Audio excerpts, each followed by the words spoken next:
how Nolan broke every rule in the Dark Knight's interrogation scene, and it was perfectly chaotic.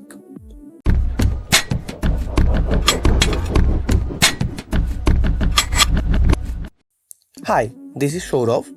Let's talk about a scene here at Finally Cinema. You know the scene I'm talking about. Dark room, one bulb, two legends, one table, Batman vs. Joker. The Dark Knight's interrogation room sequence isn't just the best scene in the movie, it's one of the most chaotic, gripping, and tension filled moments in any superhero film, really. Well, scratch that, in any film, period. But here's the most important thing most people don't realize. This scene breaks every traditional rule of visual storytelling, and it's brilliant. Nolan plays with direction, he plays with space, he flips the script on how we are supposed to feel. And the result? You feel as trapped as Gotham does. Let's break it down. Casual from a movie nerd's lens, not from a film school perspective. We are not here to teach. We are here to marvel. So grab your batarangs and let's dive into how Nolan flipped the rules and made cinematic history while doing it.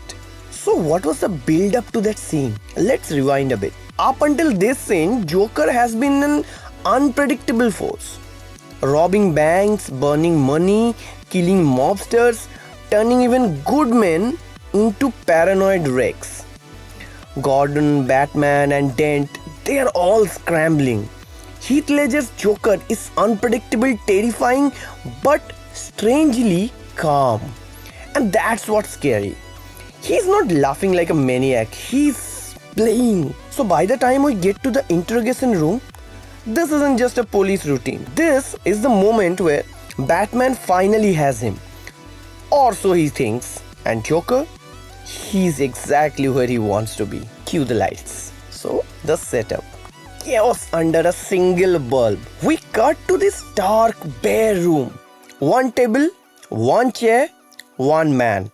The Joker sits there, limp, relaxed, like he's in a therapy session. And then, click.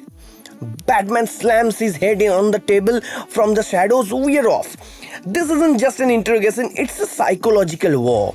But now, let's get into how Nolan starts to twist your brain without you even realizing it. Alright, real quick on blocking. There's this old storytelling tradition, kind of like theatre, kind of subconscious. It says, stage right, actors right, audiences left, equals to good, hope, hero. Stage left, actors left, audiences right, bad, chaos, danger. Think Simba returning to Pride Rock, enters from stage right. Or Ilsa living in Casablanca, hopeful exit. Now Joker, he enters from stage left. Wait, what? That's supposed to be the hero's side, no? But here's where Nolan starts messing with you. By bringing Joker from the heroic side, your brain is already confused. You are waiting for safety, order. Instead, you get the most chaotic character in modern cinema, smiling like he owns the room. And honestly, he kind of does. That's Nolan. He's lying to your subconscious on purpose. He's telling you everything you think you know about control, forget it. Now let's talk about the 180-degree rule. You probably heard this term floating around. Here's what it means in simple terms. There's an invisible line between two characters. You put camera on the one side of that line, so character A is always on the left and B is always on the right. It keeps things spatially clear. Cross that line and people get confused. They don't know who's where anymore. So what does Nolan do in this scene? He flips, then flips again, and then again. You get the idea. Once again, Batman's on the left. The next, the Joker's on the left. And then the Joker's dead center. It's chaos, but it's controlled chaos. Because guess what? The more the Joker gains control, the more Nolan breaks the 180-degree rule. You feel dizzy, like this room is spinning. And that's exactly the point. Psychology of camera. Who's really in control? You'd think Batman is in control, right? He's got Joker locked up, lights off, fist up, but the camera tells a different story. Let's break it down. Batman's shots are often close up, wide angle, distorted. He looks big but not stable. Joker's shots, on the other hand, are symmetrical, steady, composed, like he's the calm one. And when Joker talks, the camera holds. No fancy angles, no cuts, just Heath Ledger performing like a ticking time bomb. You realize Joker is controlling the room, not Batman, not Gordon. The camera shows it before the script does. And that's genius. The breaking point. Batman finally loses it. Joker lays it out. You have nothing to threaten me with, nothing to do with all your strength. Boom.